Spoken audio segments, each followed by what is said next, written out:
जय भीम दोस्तों, आप जानते हैं कि संवैधानिक सुधार किसे कहते हैं?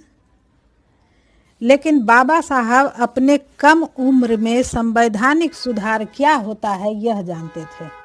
भारत में बहुत ऐसी घटनाएं घटी जिसका संबंध डॉक्टर भीमराव अंबेडकर से है। भारतीय संविधान हम सभी के लिए बहुत सम्मानजनक ग्रंथ है। तो कौन सी घटनाएं थी जिस कारण कि आपको मानवीय जिंदगी मिली? बाबा साहब 1891 में पैदा लिए और भारत में संवैधानिक सुधार के लिए 1927 में एक कमीशन का गठन हुआ जिसका नाम है साइमन कमीशन। 1930, 31, 32 में राउंड टेबल कॉन्फ्रेंस हुआ था और राउंड टेबल कॉन्फ्रेंस के पहले साइमन कमीशन भारत आया था और वह भारत में इसलिए आया था कि वह संवैधानिक सुधार जो ब्रिटिश भारत की सरकार चल रही थी वो उसमें वो सुधार चाहता था।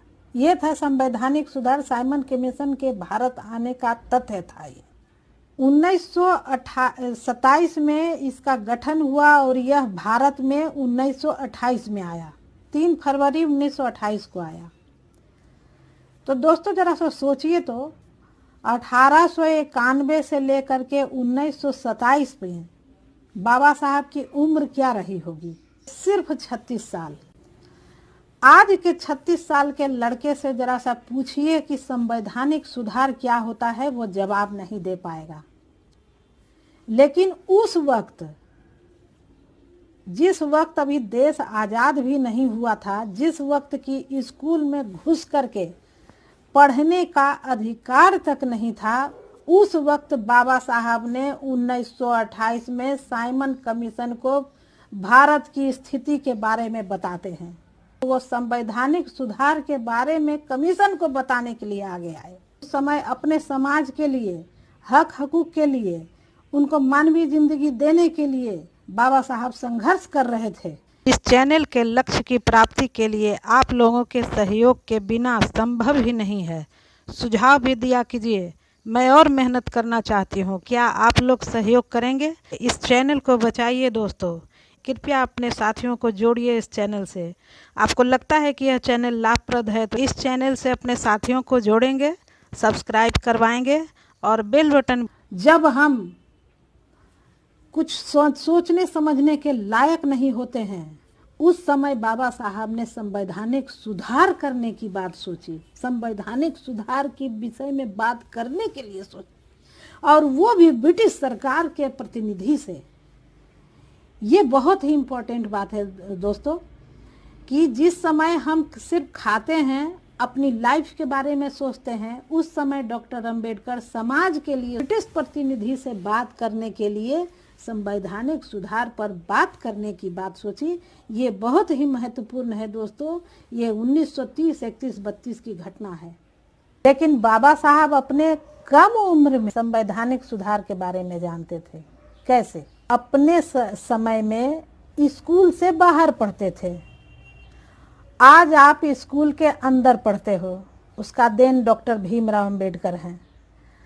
नाश्ता नहीं ले जाते थे, वो सिर्फ पानी पीते थे स्कूल में।